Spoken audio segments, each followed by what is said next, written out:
ప్రియ దేవుని బిడ్డలారా, బైబిల్ చదవటం వినటం వల్ల మనలో విశ్వాసం పెరుగుతుంది. మన మార్గానికి త్రోవ చూపుతుంది. సమస్త జనులను శిష్యులనుగా చేయుడి మత్తయి 28:19 వచనంలో దేవుని వాక్యం తెలియచేస్తోంది. తెలుగు బైబిల్స్ను ఆర్ఆర్కే మూర్తి గారు రీసెర్చ్ చేసి విశ్లేషణ చేసిన బైబిల్లోని ప్రతి అధ్యాయాలను వచనాలను వరుస క్రమంలో అనగా ఆదికాండం నుండి ప్రకటనా గ్రంథం వరకు ఇవ్వబడుతుంది. ప్రతి ఒక్కరూ ఆధ్యాత్మికంగా విశ్వాసంలో బలపడి మీ జీవితంలో ఎదుర్కొంటున్న సమస్యల నుండి విడుదల పొందండి.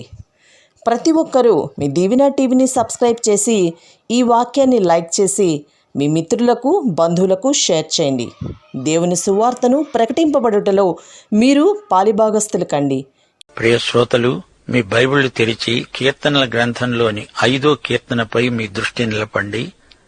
ప్రధాన గాయకునికి రాయబడింది, పిల్లన గ్రోవితో పాడదగింది. ఇది దావీదు కీర్తన. ఇది ఉదయకాల ప్రార్థన గీతం. మహావిపత్తులో ఉన్నప్పుడు భక్తులు చేసే ప్రార్థన ఇది. 4వ కీర్తన నుండి 7వ కీర్తన వరకు ఇది ప్రత్యేక భాగం. ఇవి దావీదుకు కలిగిన స్వంత అనుభవాలు. అంతేకాదు, ఈ కీర్తనల్లో ప్రవచనం గర్భితమై ఉంది. ఇశ్రాయేలు జాతి గొప్ప గొప్ప శ్రమలను ఎదుర్కొనబోతోంది. అయితే ఈ కీర్తనల్లో మనకు కూడా ఎన్నో పాఠాలు దొరుకుతాయి. అన్ని కాలాలకు సరిపడే ఆధ్యాత్మిక సూత్రాలు, నియమాలు ఈ కీర్తనల్లో మనకు లభిస్తాయి. ఈ కీర్తన రాగం నెహిలోతు. 4వ కీర్తనేమో నెగినోతు. నెహిలోతు, నెగినోతు రాగాలు మనం జ్ఞాపకం ఉంచుకోవాలి. నెగినోతు తంతి వాయిద్యాలపై వాయించే రాగం, నెహినోతు పిల్లన గ్రోవిపై పాడదగింది. వీటికి స్వరకల్పన చేసింది దావీదు. అతడు రాజే కాదు, కవి, గాయకుడు కూడా. దావీదు మధుర గాయకుడు. గాయక బృందమంతా కలిసి ఈ పాటను గానం చేసేవారు. ఈ కీర్తనల్లో విశ్వాస సహితమైన ప్రార్థన ఉన్నది. దేవుడే నాకు కేడెము అని, ఆయనను వెదికేవారికి బహుమానాలిచ్చే ప్రేమమయుడని దావీదు గానం చేస్తాడు. విశ్వాసులు తమ చుట్టూరా ఉన్న చెడుగును, పాపాన్ని చూచి ఎంతో బాధ చెందుతారు. దుఃఖపడేవారు ధన్యులు, వారు ఓదార్చబడతారు. శ్రమల ద్వారా మనకు ఓర్పు కలుగుతుంది. ఇది శ్రమల బడి. అందులో పాఠాలెన్నో నేర్చుకుంటాము. దేవుని విమోచనాత్మకమైన కృపను బట్టి ఆనందిస్తాము. దేవుని ప్రేమను బట్టి అతిశయిస్తాము. దేవుణ్ణి మహిమపరుస్తాము. ఇప్పుడు వినండి 5వ కీర్తన 1వ వచనం నుండి. యెహోవా, నా మాటలు చెవిని పెట్టు, నా ధ్యానము మీద లక్ష్యముంచు. నా రాజా, నా దేవా, నా ఆర్తధ్వని ఆలకించు. నిన్నే ప్రార్థిస్తున్నాము. యెహోవా, ఉదయమున నా కంఠస్వరం నీకు వినబడుతుంది. ఉదయమున నా ప్రార్థన నీ సన్నిధిని సిద్ధము చేసి కాచుకొని ఉంటాను. నీవు దుష్టత్వమును చూచి ఆనందించే దేవుడవు కావు. చెడుతనానికి నీ వద్ద చోటు లేదు. డాంబికులు నీ సన్నిధిలో నిలువలేరు. పాపము చేసే వారందరూ నీకు అసహ్యులు. ప్రియ శ్రోతలు, వింటున్నారా? దావీదు సౌలురాజు కొలువులో ఉండగా దావీదును గురించి కొందరు అధికారులు సౌలుకు చాడీలు చెప్పారు. దావీదంటే సౌలుకు అసూయ కలిగింది. అలాగే ఎవరైనా మీ గురించి దుష్ప్రచారం చేస్తుంటే దావీదులాగా ప్రార్థించడం నేర్చుకోండి. దావీదు అంటున్నాడు, దేవా, అబద్ధమాడేవారిని నీవు నశింపచేస్తావు. కపటము చూపి నరహత్య జరిగించేవారు యెహోవాకు అసహ్యులు. నేనైతే నీ కృపాతిశయమును బట్టి నీ మందిరములో ప్రవేశిస్తాను. నీ ఎడల భయభక్తులు కలిగి నీ పరిశుద్ధాలయము దిక్కు చూచి నమస్కరిస్తాను. శ్రోతలు, దావీదు దేవుణ్ణి అడుగుతున్నాడు. ఏమని? దేవా, నా మనవి విను. దేవా, పాపిష్టి ప్రజలు చూడు ఎలా మాట్లాడుతున్నారో. వారి మాటలన్నీ అబద్ధాలే. నీ సేవకుణ్ణి, నా దీన ప్రార్థన వినుదేవా అంటూ ఉదయకాలమే దావీదు తన రోజును ప్రారంభిస్తున్నాడు. విశ్వాస సహితమైన సేవకుని ప్రార్థన దేవుడు తప్పక వింటాడు. నన్ను నడిపించు అని వేడుకుంటున్నాడు. నా ప్రార్థన విను, నన్ను నడిపించు. 8వ వచనం, యెహోవా, నా కొరకు పొంచి ఉన్న వారిని బట్టి నీ నీతి అనుసారముగా నన్ను నడిపించు. ఆ సమయంలో దావీదు ప్రాణాపాయంలో ఉన్నాడు. సౌలు అతని అధికారులు పొంచి ఉన్నారు. దేవా, నిన్నారాధిస్తున్నాను, నా ప్రార్థన విను, నీ నీతిని అనుసరించి నన్ను నడిపించు. నీ మార్గమును నాకు స్పష్టంగా కనపరచు. దినదినము నన్ను నడిపించు దేవా, నన్ను కాపాడు. వారి నోట యథార్థత లేదు, వారి అంతరంగము నాశనకరమైన గుంట, వారి కంఠము తెరిచిన సమాధి. వారు నాలుకతో ఇచ్చకాలాడుతారు. దేవా, వారు నీ మీద తిరుగబడి ఉన్నారు. వారిని అపరాధులుగా తీర్చు. వారు తమ ఆలోచనల్లో చిక్కుబడి కూలుదురుగాక. వారు చేసిన అనేక దోషములను బట్టి వారిని వెలివేయి. శ్రోతలు గమనించండి, దావీదు స్వయంగా సౌలుతో గాని అతని అధికారులతో గాని పోరాడదలుచుకోలేదు. ఆ సంగతి దేవునికే అప్పగిస్తున్నాడు. తనను గురించిన బాధ్యత అంతా దేవునిదే. దేవుడు తప్పక తనను కాపాడతాడు అనే నిరీక్షణ అతనికుంది. దేవా, నా ప్రార్థన విను, నన్ను నడిపించు, నన్ను కాపాడు. 11, 12 వచనాల్లో దావీదు అడుగుతున్నాడు, దేవా, నన్ను దీవించు.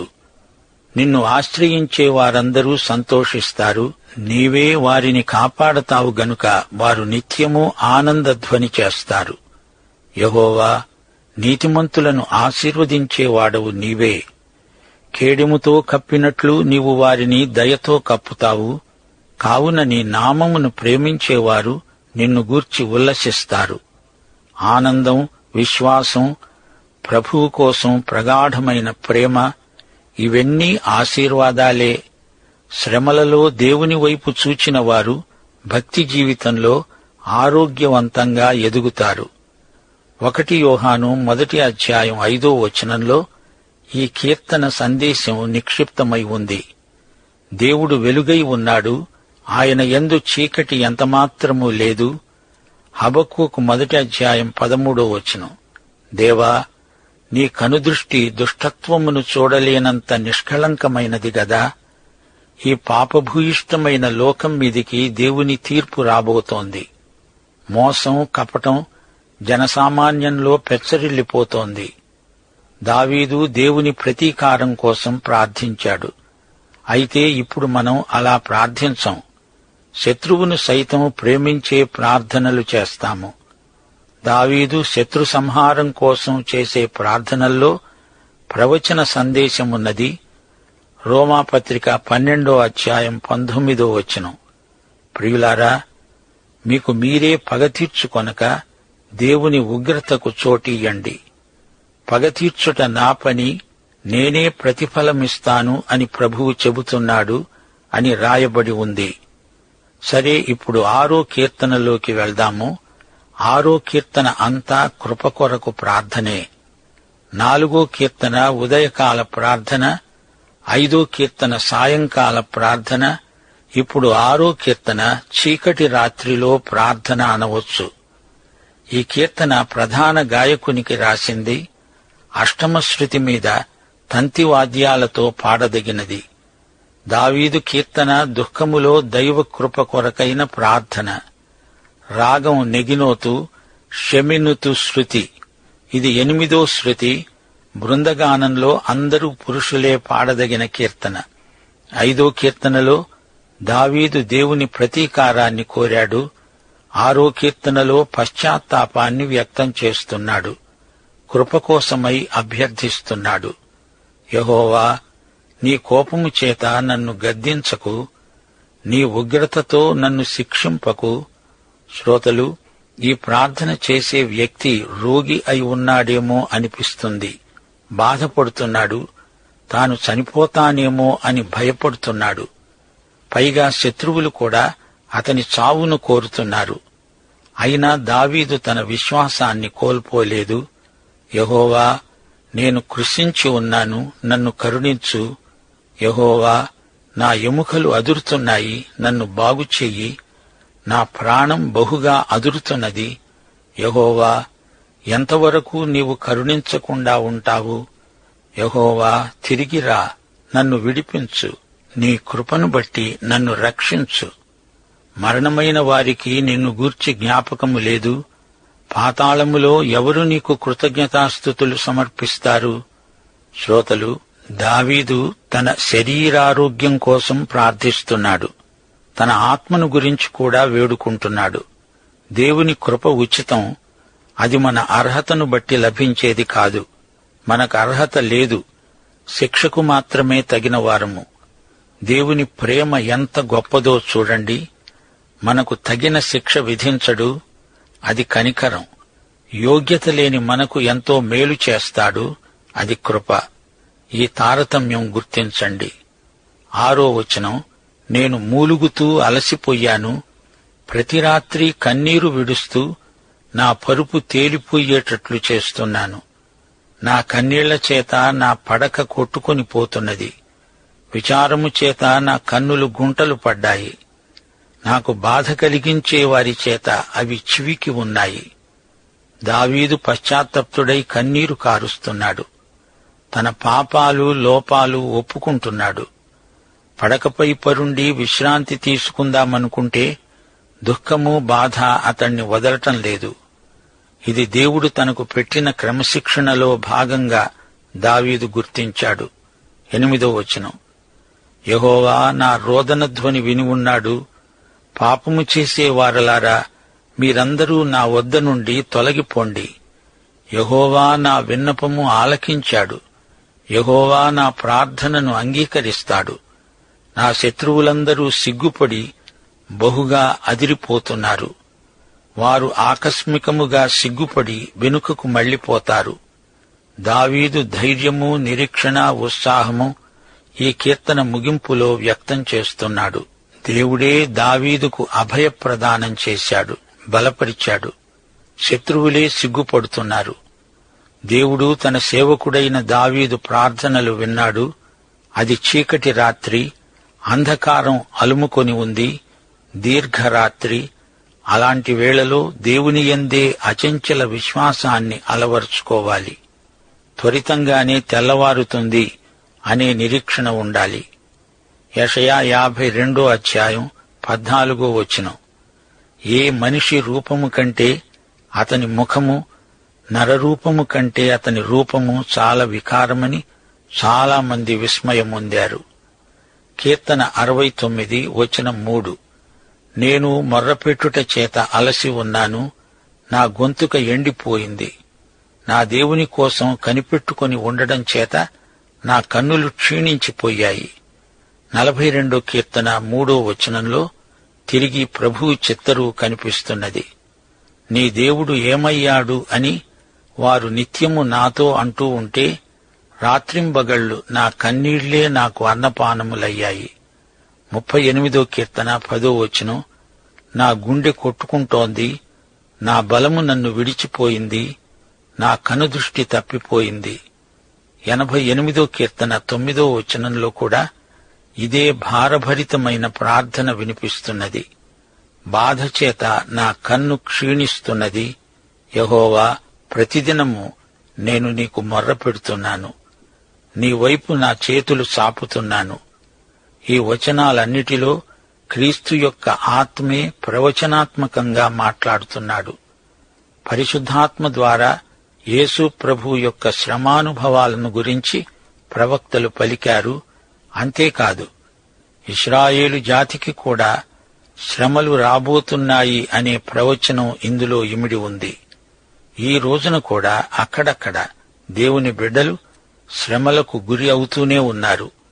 శ్రమలనుభవించిన యేసు మనతో ఉన్నాడు అనేది మనకెంతో ఆదరణ గొలిపే భావన.